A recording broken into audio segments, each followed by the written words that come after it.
Shambho Shambho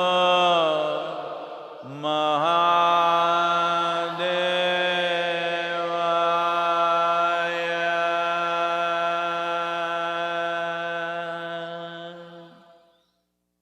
Yoga Yoga Yogeshwaraya.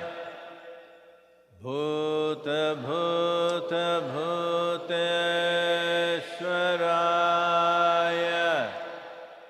Kala Kala Kaleshwaraya. Shiva Shiva Sarveshwaraya. Shambho Shambho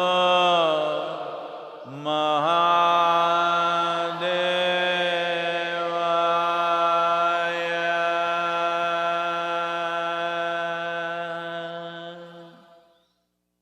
Yoga Yoga Yogeshwaraya. Bhuta Bhuta Bhuteshwaraya. Kala Kala Kaleshwaraya. Shiva Shiva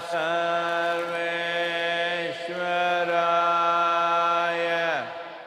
Shambho Shambho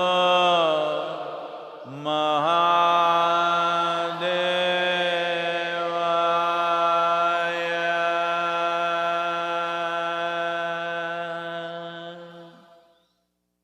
Yoga Yoga Yogeshwaraya. Bhuta Bhuta Bhuteshwaraya. Kala Kala Kaleshwaraya. Shiva Shiva Sarveshwaraya. Shambho Shambho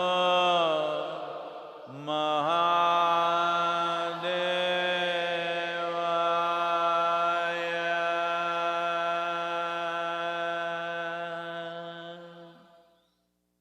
Yoga Yoga Yogeshwaraya. Bhuta Bhuta Bhuteshwaraya. Kala Kala Kaleshwaraya. Shiva Shiva Sarveshwaraya. Shambho Shambho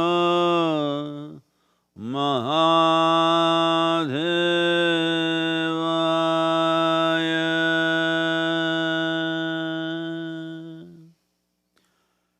Yoga Yoga Yogeshwaraya.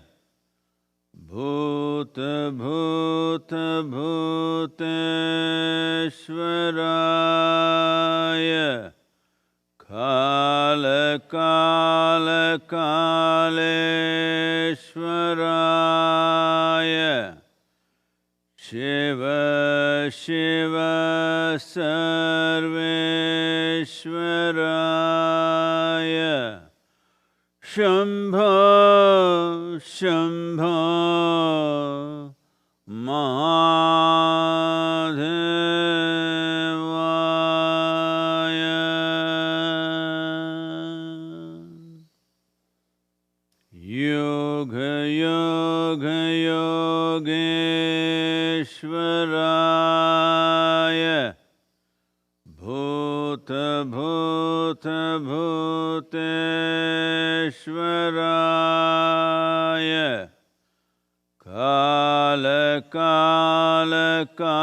Kaleshwaraya Shiva Shiva Sarveshwaraya Shambho Shambho Mahadevaya.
va bhogarato va sangarato va sangavina yasya brahmani ramate chitam nandati nandati nandate va nandati nandati nandate va satsangatve nisangatvam nisangatve nirmohatvam nirmohatve nischalatatvam nischalatatve जीवन मुक्ति निश्चलतत्वे जीवन मुक्ति पुनरपि जननम पुनरपि मरणम पुनरपि जननी जठरे शयनम इह संसारे बहुदुस्तारे इह संसारे बहुदुस्तारे कृपया पारे पाहि मुरारे कृपया पारे पाहि मुरारे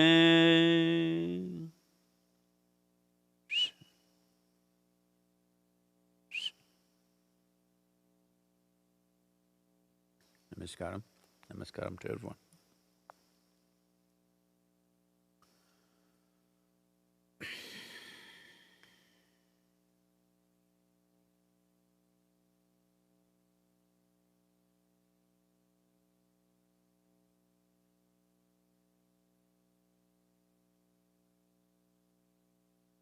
The pandemic dances on across the world, and it looks like people are getting used to disease and death around them, or even within them. That the news cycles are talking about various other aspects.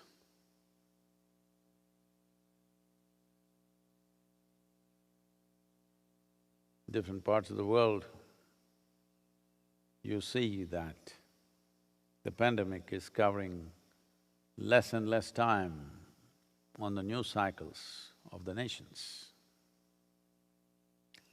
Well, in India there are many things happening.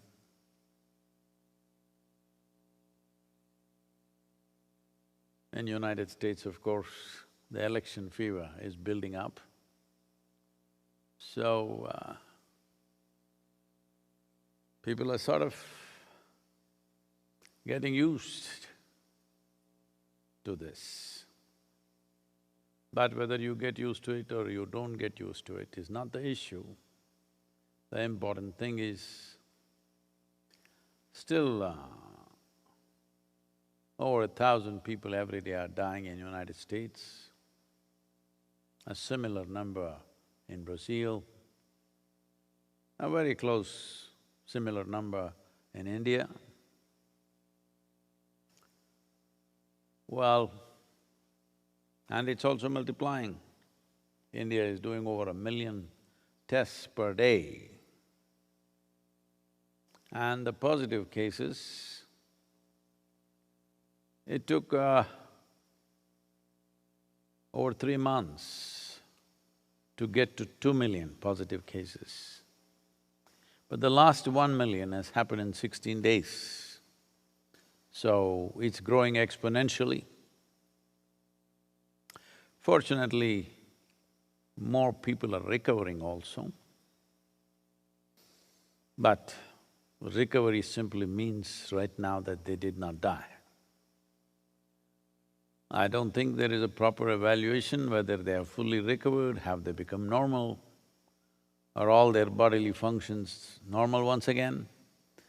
I don't think there is a gauge, nobody has the time nor the facility to gauge those things right now. So, as it goes on, we need to understand that virus is not a new thing to us. Periodically, it has happened many times over. I mean to say, in the evolutionary history of a human being, it's happened many times over. Well, I was talking to a few scientists who are experimenting with various types of viruses, including the corona type, but not the one which is causing pandemic, but more benign corona types which are already in the human system and various other things.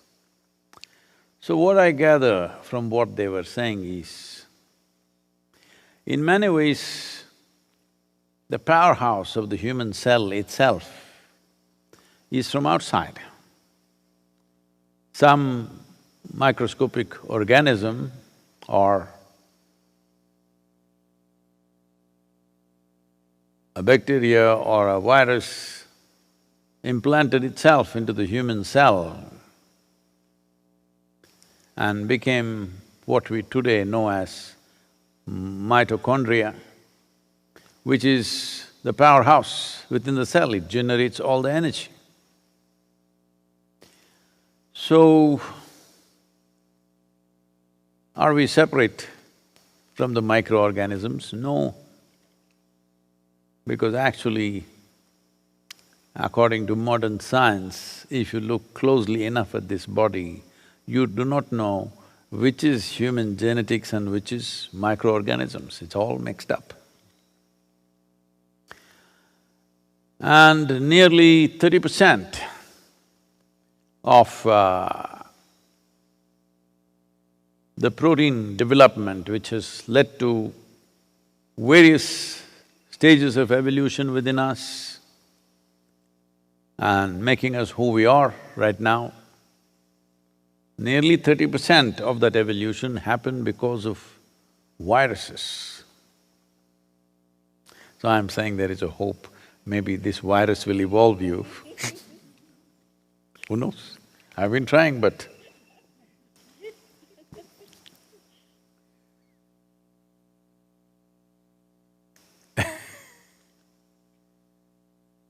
because of, the advantage of the virus is it's microscopic, that is, you cannot see. If you're walking on the street and if I come, oh, Sadhguru's come, and immediately you pretend. All right? Because you cannot see the virus, you cannot pretend, he sees you just the way you are. I also see, but you cannot pretend, you cannot deceive the virus, isn't that a good thing? So, things are happening, people are getting frustrated, jobs are being lost, over 19 million jobs lost in India, nearly 25% of small businesses closing down. The consequences of this will be huge, massive, in terms of economy, social structure. Now the World Health Organization says, pandemic should be over in 24 months. So all these promises of it'll go away in August, it'll go away in September, it'll go away in October, no, in 24 months. I've been saying this right from the beginning, 18 to 24 months is a possibility. Now they're confirming it will end probably in 24 months.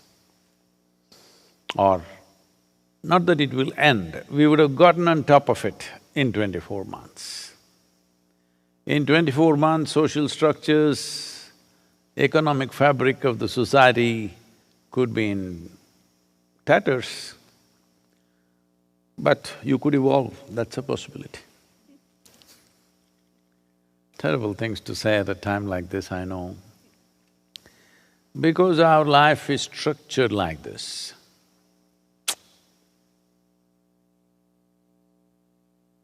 The other day I was just coming out of the place and one particular very highly energetic little frog,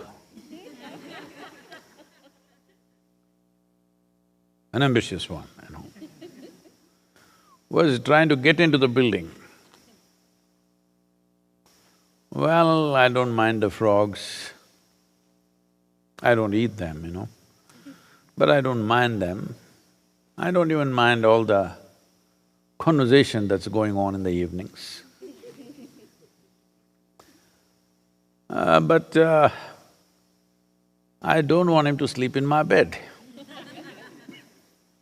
So I had to close the door on him.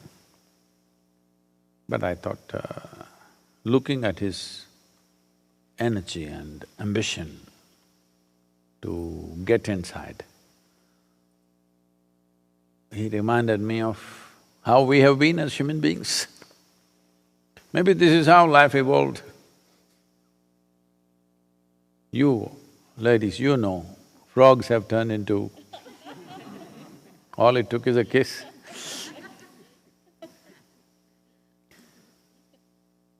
So, without going through the monkey process, even a frog becomes a human being.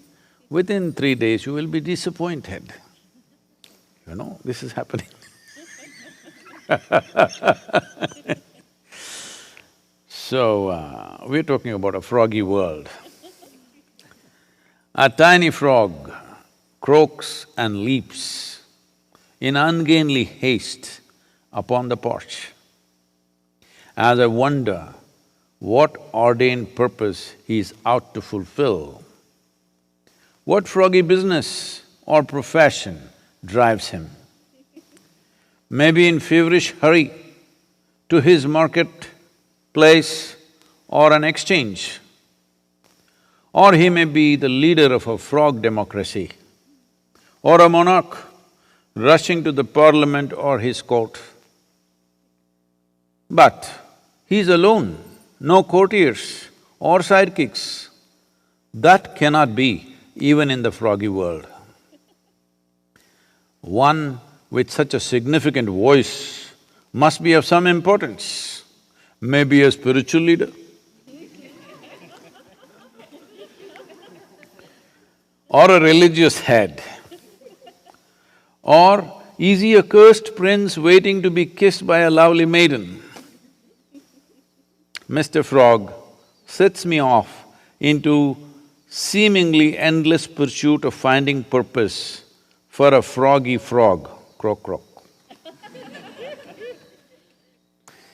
Well, we all been busy. Our own self-ordained purposes. Some people shamelessly try to fulfill their own purpose in the world. Some people get endorsement from God for everything that they wish to do.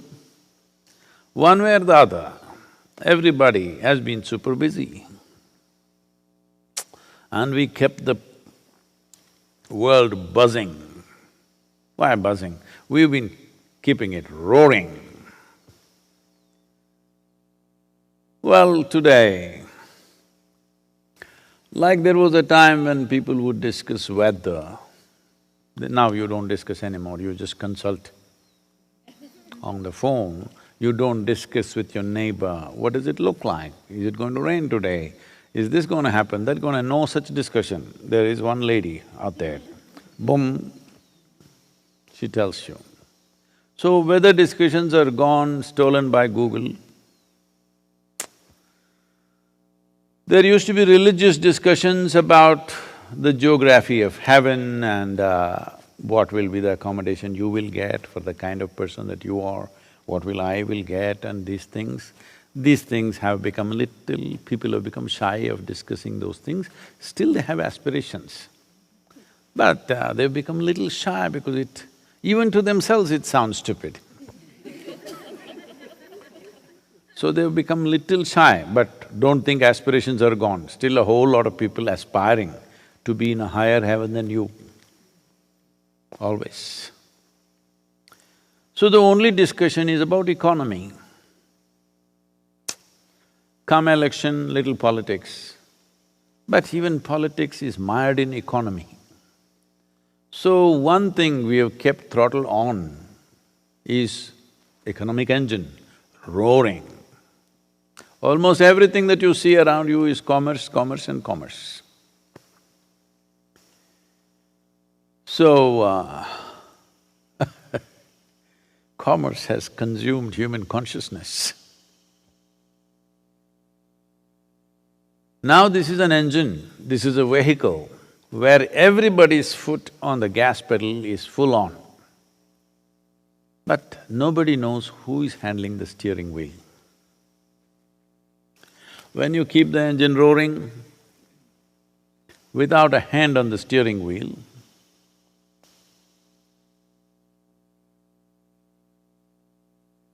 you know, the next bend is the last bend. So we've been going like this. I know it is extremely cruel to talk about this at a time like this, but at a time like this, if we do not use this time for realization, when else? Tell me. When it's roaring, can you think about it? Because if you stop and think about it, this guy will go ahead of you. When you're racing, no time to stop and look at anything. Even if your wheels fall off, you must still be racing because you're on a race. Now, virus has put a halt to various aspirations, human aspirations. We must understand human aspirations, except a few fundamental ones, all others are just psychological drama playing out in the world. Every nonsensical confusion that human beings are going through is being imprinted on the planet, allowed to play out in most destructive ways. So time has come that we look at this. But since the printing technology came, I know none of you are reading books anymore, you're looking at the Kindle or the computer screen or the phone screen. But since the printing press came and books came out, books have been dominating human consciousness. Books, not brains, I'm saying. The tyranny of the books are of many kinds. There are wonderful books, inspiring books, entertaining books, fantastic reading. But a whole lot of them have been a one big tyranny dominating human consciousness, subjugating human beings in many ways. The first book that I can think of is the textbook. I escaped. But textbook, though it tortures everybody in the beginning, then you learn the trick. All you have to do is, you just have to memorize 10% of the damn book, then it'll release you to go to the next class. After that, you never have to think of this damn book. So textbook we learn to escape.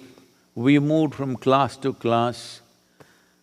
I don't know, here in United States you do this or not.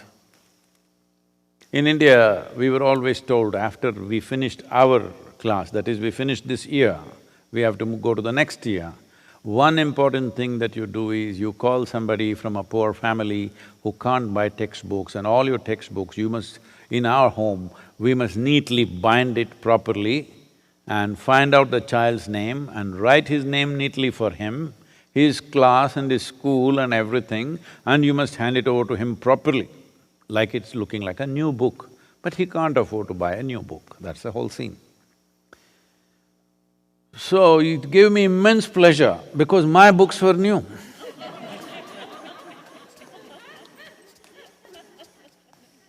It gave me immense pleasure to give them, not horribly used, all knowledge squeezed out of it, nothing like that. Fresh, new books. Okay, maybe here and there when they forced me to study, I would have doodled something on some page. Except for that, it was a brand new book. It gave me such pleasure to give it away. This child who valued it immensely. So we learned to escape the textbooks. Initially it looked insurmountable. Yes, when you're third, fourth, fifth standard, it looked insurmountable. It looked like it's a wall that you cannot cross. But then you learned the trick. There are passages. You don't have to necessarily climb over the wall. I'm saying even what is printed in a third standard book, believe me, even today you have not understood what it is. Hello? We learned how to find a gap in it and go to the next class and the next class and the next class. So we mastered how to dodge the textbook. Today that there is not probably one human being, maybe there are few, very few if there are, there's not a single human being on this planet who does not belong to some nation. There was a time, I'm just saying 100 years ago, there were so many human beings who did not belong to any nation. They migrated, they just lived wherever they want. There was no passport, there was no visa, there was no wall.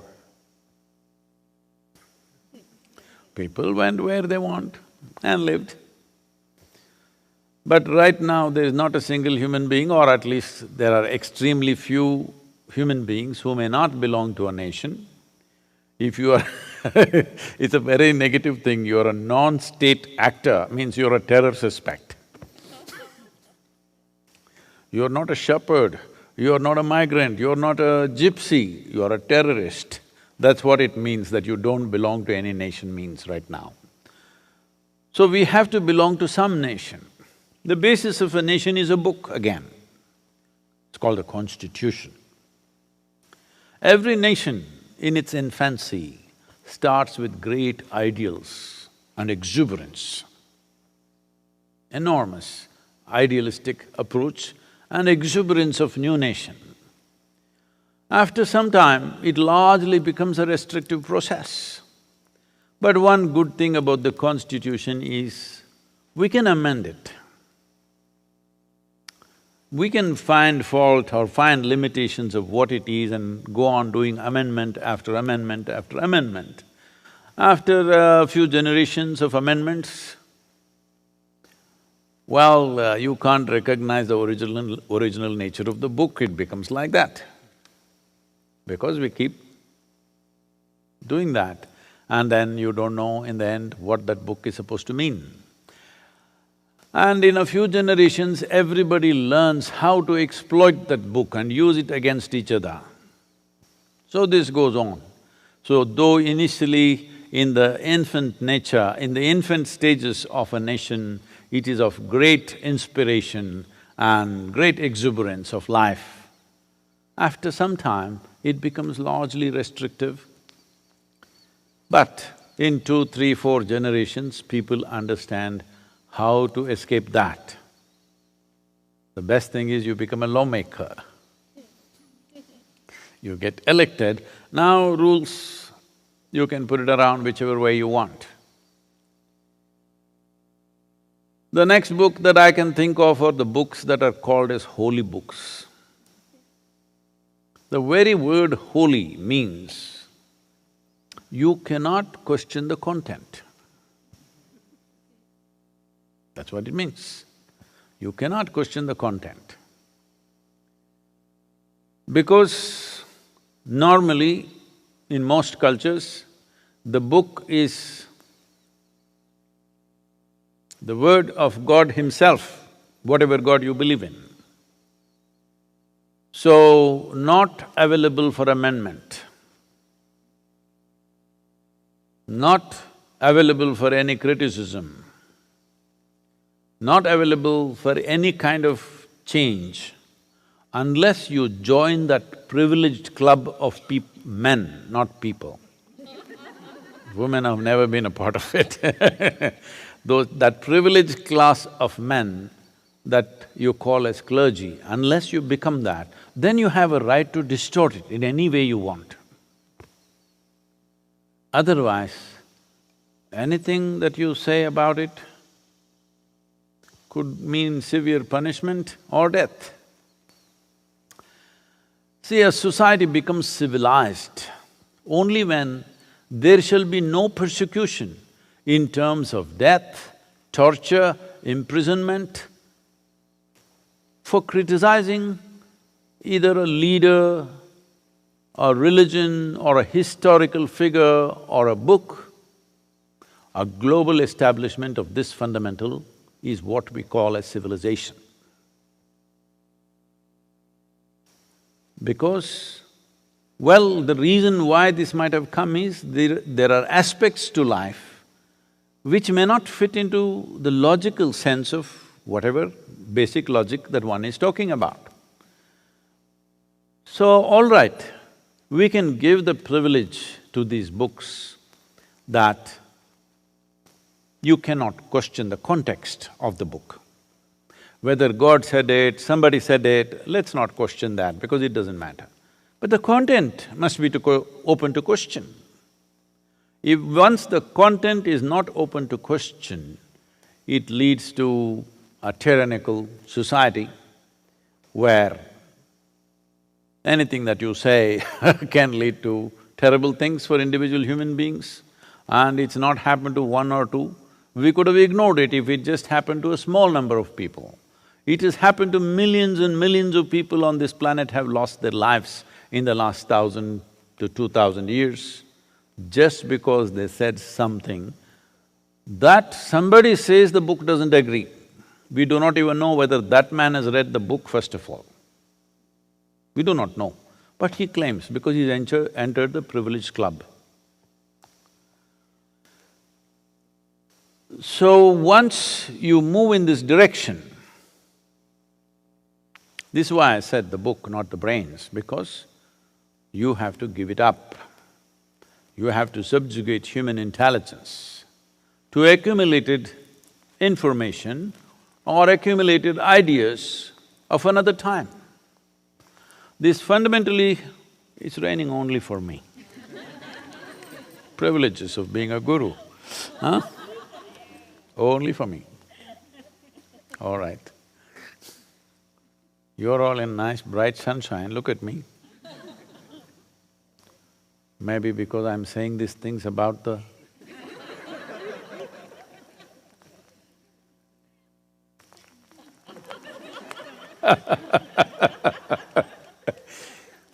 Oh, but I'm glad it's the tree droppings, not the bird, so it's okay.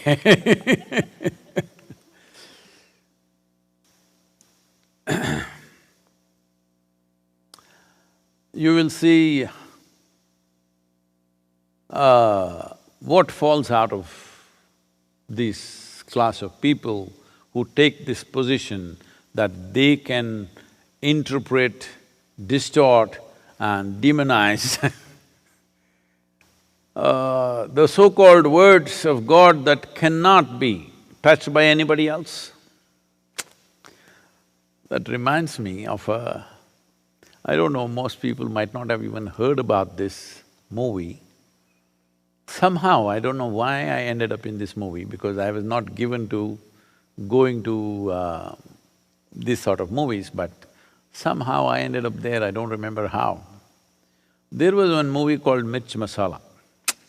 You heard of this? Usha would have seen every movie in the world, Hindi movie. If you are a Gujarati and you're in United States, that means you've seen every Mumbai-made movie.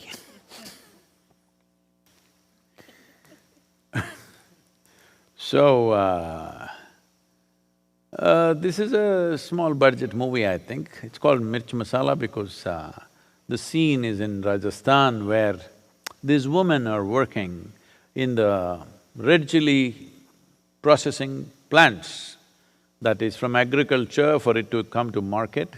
It's a very… not really a factory, but hundreds of women working to dry the chili in the right sense, because in India, we know how to do various kinds of magic with chili. Do not underestimate the power of this magic, because the power of this magic of Indian spice, not just the chili, so many other things together, had the European tongues hanging out, and that became the mariner's compass. They all wanted to go to India. Not for gold, not for diamonds, they had heard about that also, but it's the spice.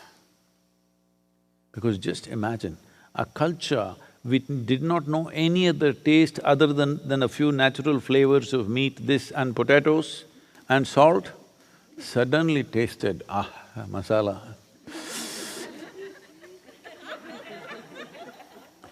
This became the mariner's compass, the tongue.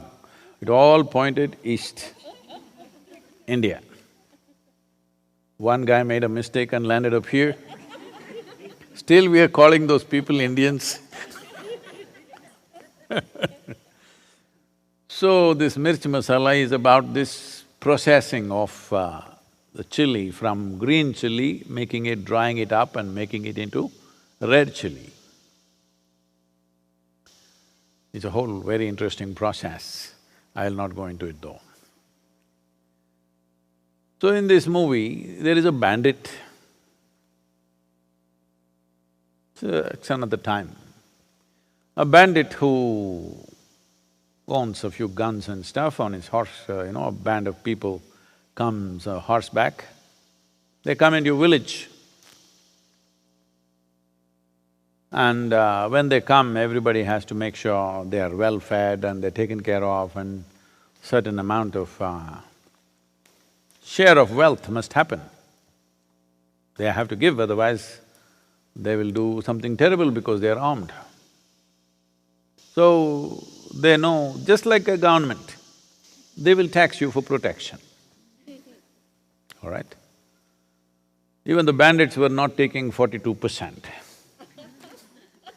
Of course, many facilities are being created. Bandits created no other facility except they didn't shoot you, which is a big facilitation. You lived. So, controlling this aspect of whether you live or die, they managed their own economy. So the bandits came to this village, so the village had to feed them, take care of them, everything. Then this bandit chief was sitting there and watching all the village ladies going to the river and getting water. He saw one particular young woman and he said, "I want that girl." I said, "No, no, no, she is married." Doesn't matter, get her." Then they went to the woman. Her husband has gone out on some business outside. She said, "No way am I going to that bandit." Then initially, social leaders in the village came and said, "Do this, otherwise he's threatening that he will kill all of us. You go, spend some time with him." She said, "No way. If my husband was here, this nonsense wouldn't happen. Now he's not here, you're trying to exploit me, I'm not going." Then the political leaders, democratically elected leaders come and say, please do it for the people, let's do it for the people. She says, no. And the worst cut naturally comes from the clergy. The priest of the temple comes when everybody else fails to convince her. He comes and says, "Ye sab maya hai beti." Saying, this whole life is maya, this all illusion. Doesn't matter, it's all illusion, you know. You going to him, coming back, everything is illusion. Well, if that is illusion, you getting shot also is illusion. No, it doesn't go that far. It works only for you, not for me. So, because somebody gets endorsed not by public mandate, that also makes them do all kinds of funny things. But now they got endorsed by another power that nobody can see, suddenly it gives them rights to do all kinds of things. So we are not against books. Books have done many wonderful things to us. Before these videos and online and everything came, it is books which took us around the world. We read a book about Antarctica and we were almost there if it was well written, you know. Hello? It is so. We went through so many experiences as if we lived through it just by reading a book. So books have done wonderful things to us. But institutionalized books like textbooks, constitution and holy books, ooh, they've always been a huge restriction upon human consciousness. Particularly those books that cannot be amended are always a serious problem. What comes out of them, you never know, because they can make anything out of it. Because largely it is said in such ambiguity. Anything could come out of it depending upon the clergy. That elite club of people, no, not people, of men. That elite club of men, still it's a male domain, you must know. You can go today into the bar, which you were not allowed some time ago. You can go into a golf club, which you were not allowed some time ago. You can go into the parliament or the senate, which you were not allowed some time ago, but still this is an elite man's club, the clergy. So what comes out of this book just depends on their whim or their intent. Well, I've been telling you about this I've spoken to you some time ago, probably. You know, as a large family in Tennessee, usually large families in this region have, depending upon… this is not only in this country, everywhere it is so. If it's a rich family, usually their holy books are… in India, they won't leather bind it because they're against it, or it'll be gold trimmed or something, but the book gets bigger and bigger, you know. I walk into somebody's house in India, this big Bhagavad Gita, this big. Nobody can hold it in their hands and read it. It's on a stand. Of course, nobody reads it. Similarly, other holy books in different cultures are put up on a stand because they're that big, no human being can hold it in their hands. So the book grew big in the family.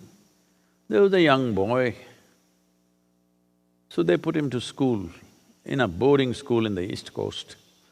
After a year of being in the boarding school, he came back just around 7, 8 years of age.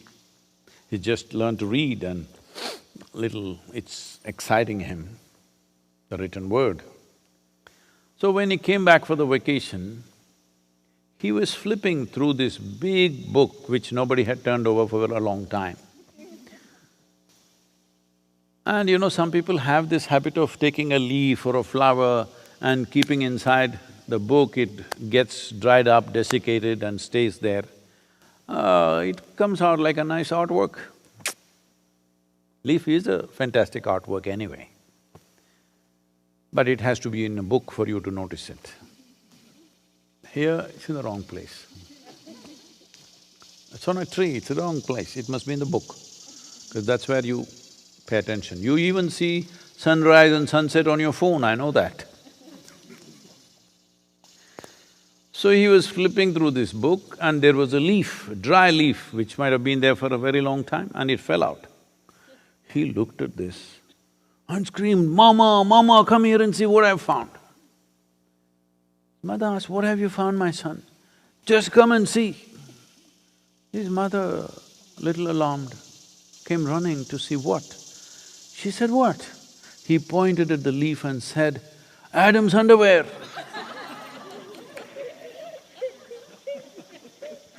See, what comes out of a book is left to you, all right? So, one important thing to do is, any book, either amendments should be allowed or at least criticism should be allowed, one of those things. Maybe it is written by a great sage or a messenger or a son or himself, so we don't want to amend it. You lose the rights to amend it, it's okay. But at least must be open to discussion, debate, not simply criticizing for something. See, a question, everybody must get this in the world. Unfortunately, all the wrong sort of people are asking questions. When I say wrong sort of people are asking questions to prove a point. People are asking questions to prove they're smarter than you. That is not the purpose of a question. Question, you must refine your question in such a way, by the time we are done with this question, your understanding, your experience, your realization about this life should be little deeper. Question is a tool to dig deeper, but most people are using question to beat somebody. This must be taken away, because question is a fantastic tool to dig deeper, either asking the question to myself or to you or to somebody else. It must be always a tool. It must be kept as a pristine tool to dig deeper and take human understanding and realization to a deeper possibility. Unfortunately, questions are being used to thrash somebody. Because they started from the school, the teacher asked the question not to deepen your understanding, to expose your ignorance. So, it must at least be open to debate, discussion and questions, not simply wild criticism, not deriding something, not even questioning the fundamental context in which that particular book might have been rendered, but content must be open to discussion. Not only by the privileged segment, by everybody. Fortunately, largely in the Indian culture, this has been open, anybody can ask question, anybody can debate. Even when himself came, there also he could not escape questions, hundreds of questions to all of them. But this has been suppressed in many places, because I'm speaking about this, because at a time like this, when the pandemic is on, so many people are busy with their own agendas of enhancing their own powers in the world, political ones, religious ones, all kinds of people. This is a time for all of us, when mortality stares in our face, at least then we must become sincere about what we're doing, it's very important. At least then, if you could not do it all your life because you were racing with somebody, at least then, because death is one place where you don't want to race with anybody. Hello? You don't want to get there ahead of someone. Hello? You would like to be the last person to go. So, when it comes to mortality, we must understand race is a bad thing. We should not race. I'm talking about racing. not racism, because these days it's dangerous to just use the word. So, at a time like this, I really hope now that WHO is is saying 24 months. 24 months of sadhana, of keeping quiet, keeping your mouth shut, masked so that you don't look beautiful anymore. You don't look prettier than somebody else, you just look like a mask. Okay, you can have a better designed mask than somebody else. But even if you have a really, in India, all kinds of fancy designer masks have come with gold brocades and everything. But the best thing about it is nobody knows who is behind it. So it doesn't matter. You make something beautiful, that's wonderful. It will make it pleasant for other people's eyes, but it doesn't enhance you. It's a good thing. So, this is a very good time to really look at this, to make the world in such a way that human intelligence and consciousness will shape the nature of our societies and civilization. This is the time to do it. This is a very good time to do it. So, to what extent we can, we do not know, but definitely we can seed it little more strongly because the season is right. Now, this may look… if you people are thinking in a certain way, they may think when we have lost our job, when we've closed our business, when we're struggling for our bread, this man is talking all this. We must understand this, when we were eating well also, most people were not happy. There are more people in this world who have food to eat and miserable than those who don't have food to eat and miserable.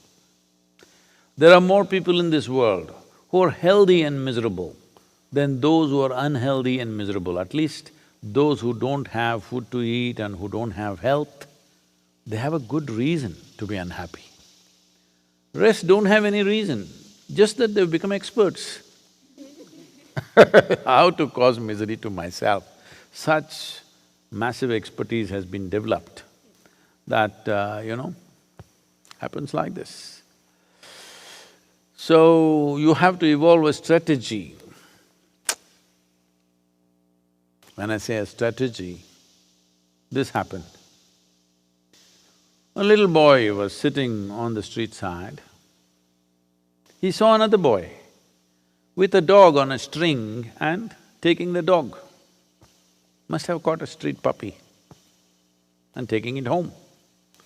This little boy looked at him and said, "Can I play with your dog?" "Okay, not my dog, I just caught him. So let's play." They played. Then the boy became very morose, very melancholic. He said, "Even I want to take a dog home, but my parents will never allow it. Any number of times I ask them, they say no."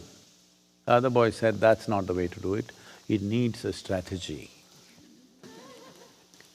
What is the strategy? So the other boy said, "Just start throwing up a ruckus at home that you want a baby brother. Believe me, they'll get you a dog." So right now we don't need a strategy like this because the virus is strategy. When you realize that you're mortal, then you will also start because mortal simply means there's a limited amount of time. What does unlimited amount of wealth mean to a man who has limited amount of time? This much, I think, understanding will come. I trust the human intelligence still. So though it has been subjugated largely to these three books, textbook, constitution and holy books, in spite of that, there are sparks of intelligence working. When you put a gun to somebody's head, I think the textbook knowledge, constitutional rights and invitation to heaven, everything is forgotten, you just want to live.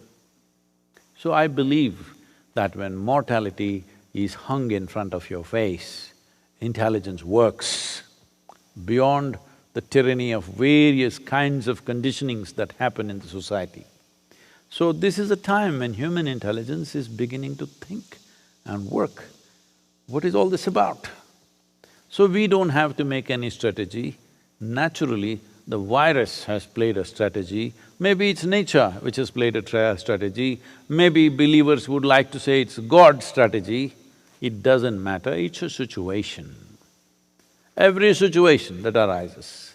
When sun rises, we can make use of it one way. When it sets, we can make use of it another way. Moon rises another way, full moon one way, no moon another way. Whatever the situation, there is something to it. That is if you have a working intelligence.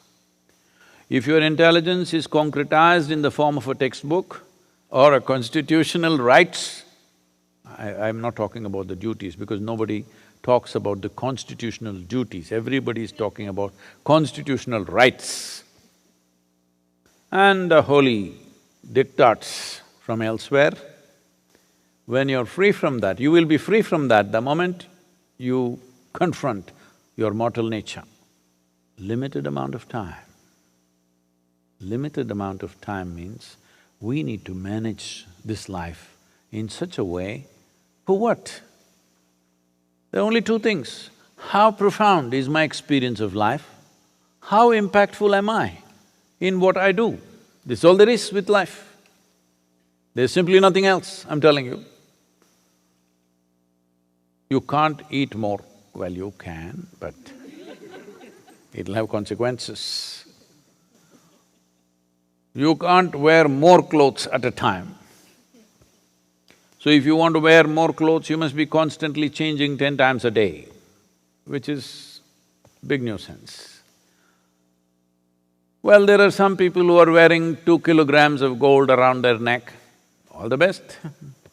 I will give them 5 kilograms of rock on their head if they wish. All we have to do is call the rock as diamond, matte diamond. It doesn't shine, that's all, look at this. I can give this to you. Hello? This comes from all the way from India or it's here? Local granite, I think. So, we can cut one square block and give it to you, you can carry it on your head. If anybody asks what you said, this is the biggest diamond in the world. Oh, come on, it doesn't shine. No, this is a matte diamond. Everybody will want a matte diamond. So, it is time to understand life is happening to us in passing. If you look here, there, it'll be gone.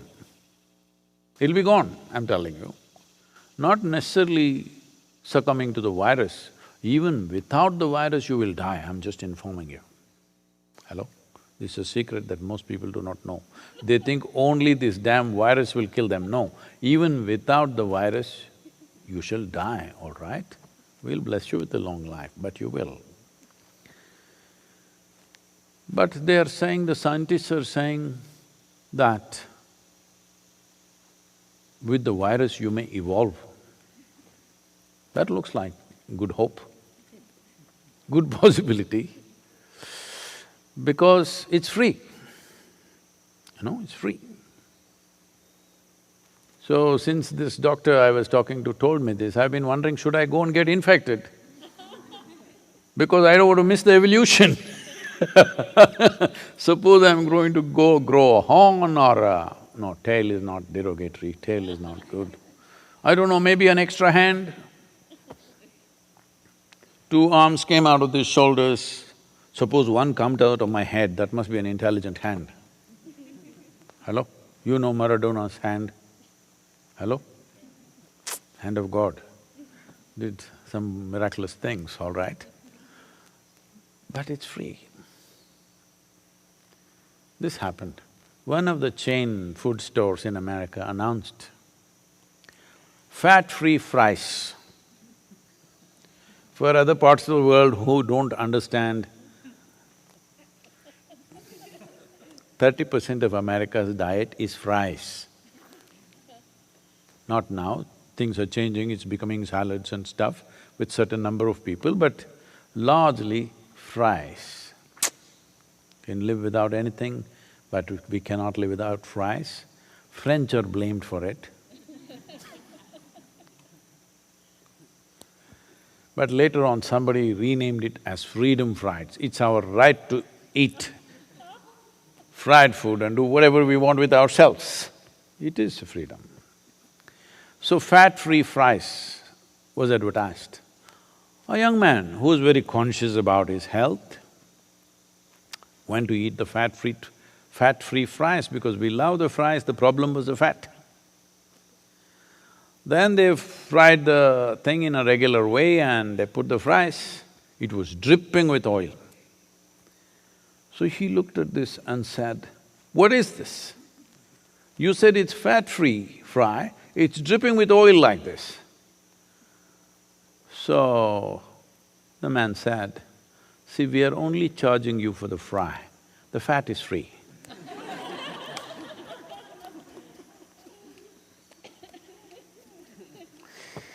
Please, I think there are some questions. This question is from Jose. I have done inner engineering online and I live in South America. I have been eagerly wanting to get initiated into Shambhavi, and I thought initiation would be denied to me as I can't afford to travel, as I thought the initiation can only be done in person. Last week, you mentioned you could even initiate us online.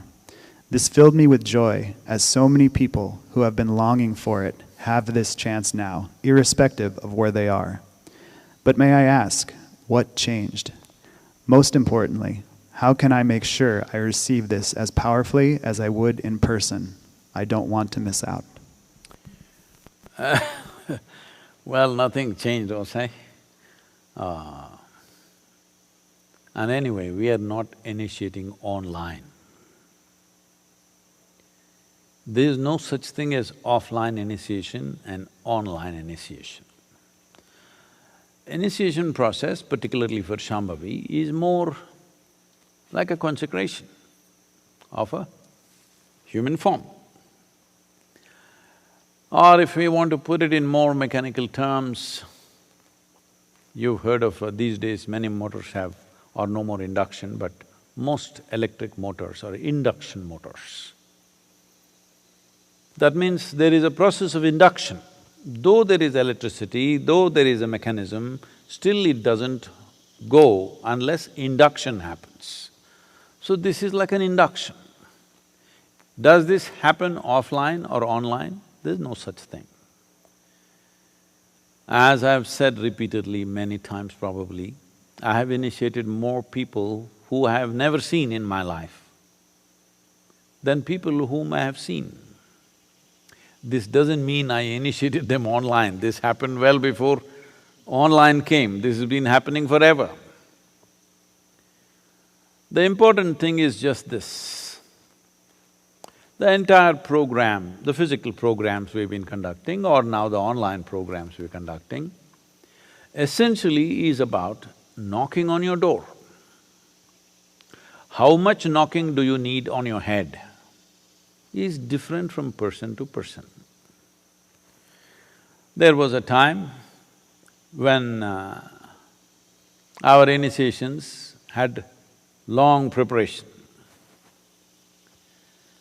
We were going through a 13-day program, preparing people to be initiated, because that was a different sort of initiation which now is happening as a secondary program in the form of Shunya. At that time, the basic program was Shunya, so we need 13 to 14 days. Without that, we could not do it because we needed that level of openness. And also,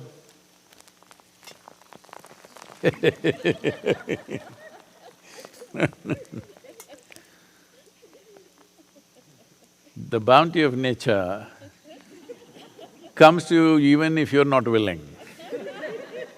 But Subtler dimensions of life come to you only in your willingness. Even if it's there, you will not experience it. See, right now there is rain for me, you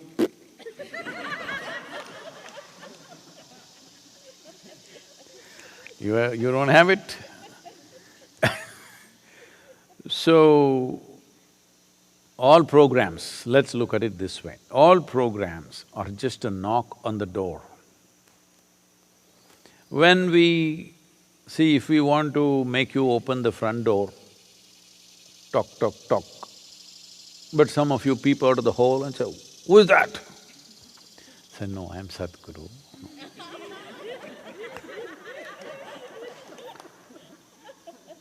"What do you want?" "No, I don't even want to enter your house, but just open the door. If you just open the door, I'll go away." "No." "Who is this guy saying, open the door? What do you want?" "No, I don't want anything." "Then you're really dangerous. You don't want anything?" When I was in Lebanon, maybe maybe Lebanese people know, but others will not know, there is a queen in Lebanon. Well, no more political authority or any kind of authority, but a small palace and a queen, and there's a social status attached to the queen. So I got invited for a lunch there with lot of prominent people in Lebanon in the lunch, and I went there to speak and to eat. When I went there, I met one interesting guy who's a really man about in the society, Mr. Bunbury. You know what's Bunburying? No, it's okay.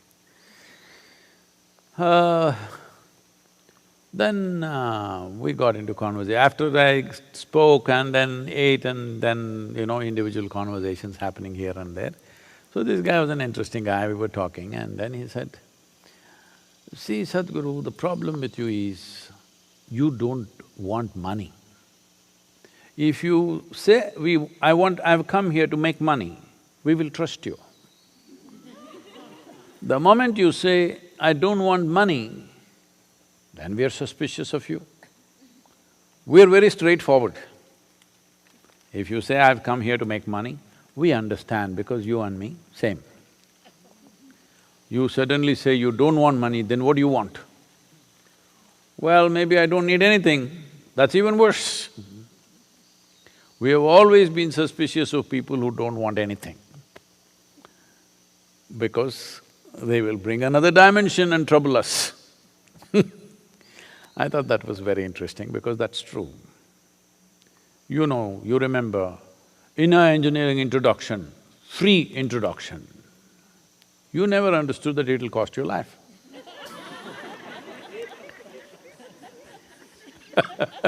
It cost my life too. So it's free, means there are many things to it. You need to understand this. This is the nature of dimensions beyond physicality. In physicality, everything is transactional. You give this, I give that. You take this, I take that. It's a world of give and take, which has its usefulness, which has its own pleasures and beauty to it. But transactional world is one thing, transformational world is of a different nature. So what is initiation is a transmission. For transmission, actually you don't need any understanding.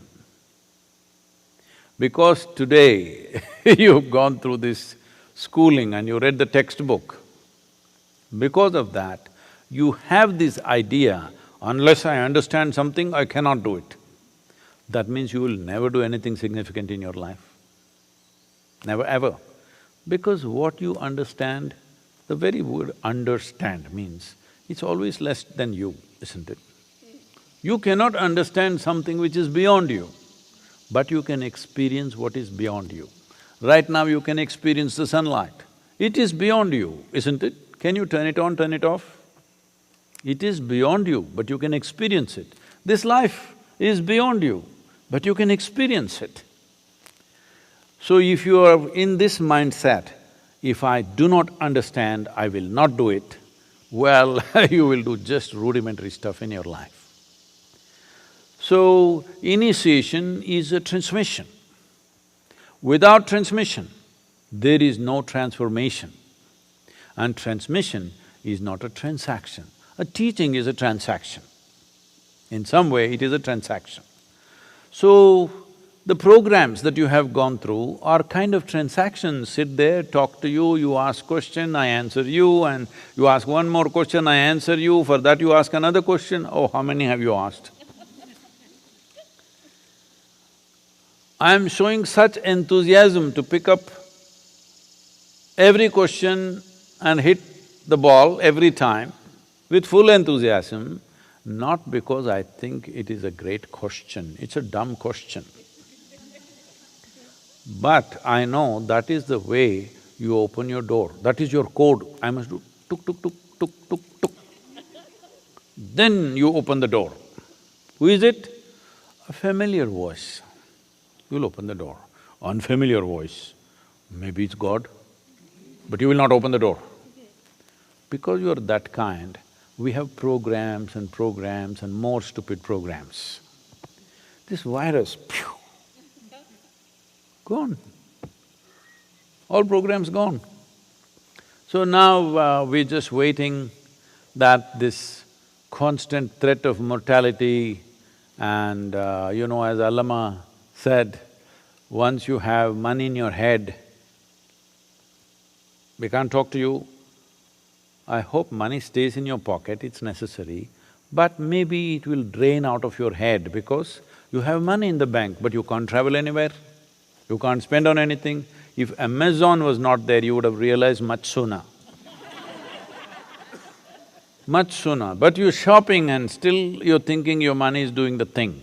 If that one thing was not there by now, so many would have realized,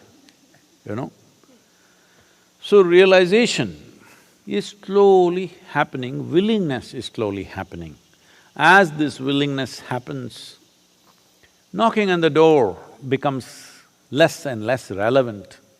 The transaction of teaching and trying to make you willing will become less and less relevant. This I found, in a very stark and painful way, I realized this. When I first went into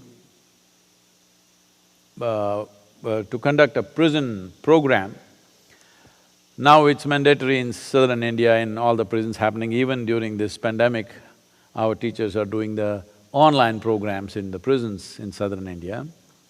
We did some here also in United States.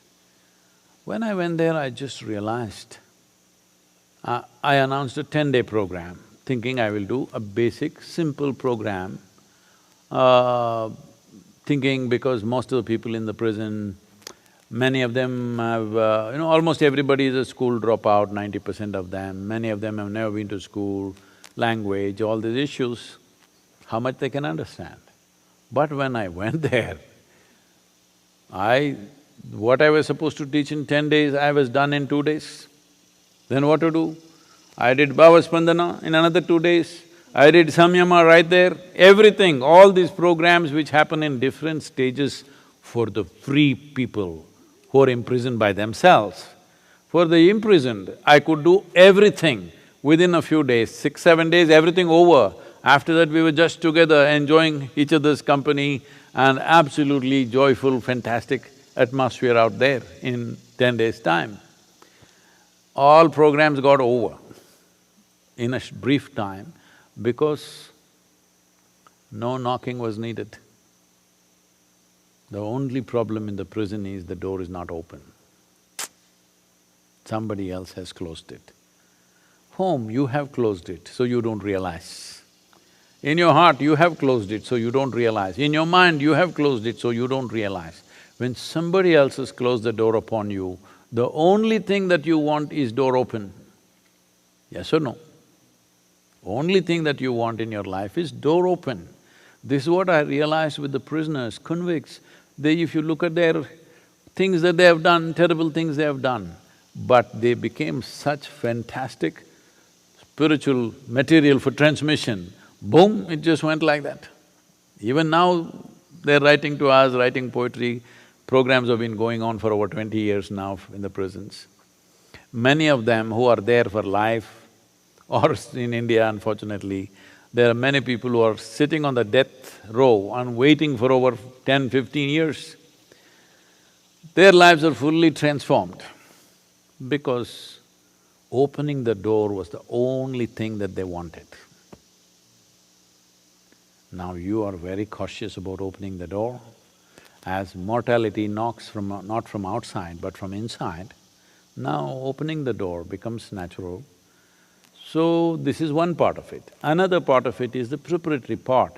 Preparation is… one thing is on the level of the body, which our teachers, our Ishangas will do it with small groups of people online, taking much more time. What was being done in about 3–4 hours' time will be done in much more elaborate way to ensure that practices, preparatory practices get across.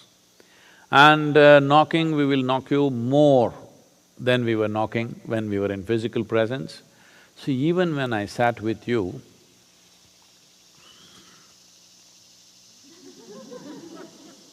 hello, is the camera getting my hand down? Secret messages were going. I'd catch you, no, don't use the phone, don't look here, don't look there, be here, be here, be here. No, Sadhguru, I'm just writing down your words only, I'm just putting it on my phone. No, it's not about that, just be here. Doesn't matter you don't understand a damn thing, just be with me. We told you this and you thought, what is this nonsense? He wants me to look at his face all the time. What does he think of himself? All these things we have gone through, all kinds of obscenities a guru has to go through. Because anything that you do, the way it works, they have their own idea, but it's okay. It's okay because it's worked. It's okay because it's worked, otherwise it's not okay. So now, knocking on the door, we are making it in a different way, more elaborate way to ensure… See, even when you were in a group, we had to do so many things. Volunteers have to prevent you from an endemic urinary problem. Hello? You want to pee every 5 minutes. Yes, you don't know this. To keep your attention, so many things had to be done. Now we are doing this preparatory step, now we are reducing the transmission time. Even there, transmission time was limited. We are doing all the drama to get your doors open. Now, if you don't open your door, most probably you will anyway not come for the initiation, all right? That's a good thing. We don't have the problem of chucking you out. We don't have the problem you came for a 5–6 hour program, somebody comes 2 hours late and they think it's their right, constitutional right to enter the place. We are facing this big argument, sometimes we call the law enforcement to deal with them. All those problems gone. If you're not interested, you're not there, that's all. It's fine with me. If you're not there, it's your problem. So if you're there, we are compressing this time in such a way, your focused, intensely focused time is just 3 to 4 hours in the entire program. The other things also you must learn, because the other things are like going from class to class in the school, because if you don't know those things, they won't take you to the next class. So the teachers will make sure that you know the preparatory steps well. The initiation part will anyway be only 20–30 minutes, but the session may be 3 hours or 4 hours. We are seeing technology-wise, we are still exploring various methods with which every 100 participants could be monitored by a dedicated volunteer, seeing that all of them are focused. There are some issues to talk to them, stay focused, don't go to the bathroom now. You must see the incredible thing. After going through 7 days of program, we've been telling them continuously, see, all this circus is only to initiate you. Just when initiation is happening, Simply, somebody gets up. What? What? Somebody volunteers to… What? I want to go to the bathroom. Well, just now you went and came. No, I like to go once again. This is called karma. Because inside your compulsions rule you. We don't have to go through these obscenities. If you go to the bathroom, you go. All right? You just won't get it, that's up to you. If that's your choice, it's fine with me. So, openness to create the necessary door opening, we are doing many things. If you sit there, now that you're in Peru, what is this? Peru? Now you're in Peru and you're thirsty, you're not a problem. I'm sure you will come and sit there 10 minutes ahead of me, waiting. If you're like that, you are not a problem. I am not initiating you online, I'm just initiating you individually as a person, which is how it is always done. There is no offline, online. Initiation is a direct transmission, it will happen that way and it will be as effective as ever. Only thing is, your family, your pets, your children, husband, wife must be kept out. You are absolutely there with the process. We will ensure it works wonderfully well without your neighbor screaming, your neighbor falling on you, something else happening in the crowded class, all those problems gone just by yourself as it should have been. Actually, it's ideal condition. If you are absolutely open, in fact, it is a much better condition than an assembly of 5,000–10,000 people. 5,000–10,000 people, there are many issues which are hard to manage. Now, I think these are better times in that way. You're sitting by yourself, you're thirsty. If you're not, you're in the bathroom, it's okay. It'll work wonderfully well. I think we'll leave it there, we've gone over time-wise. So,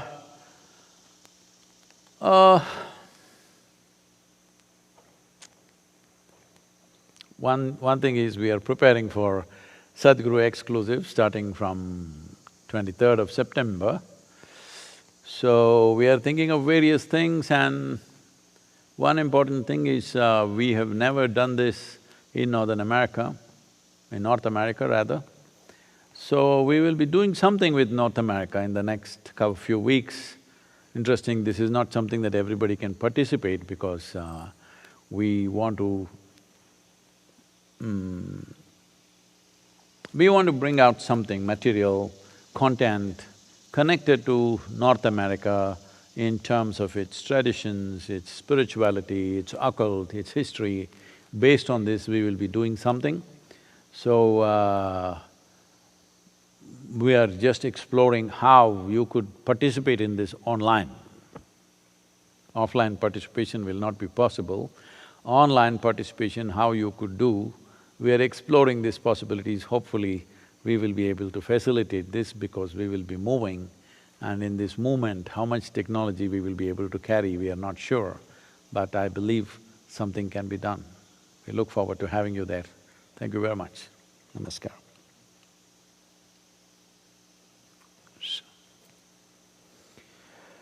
Yoga Yoga Yogeshwaraya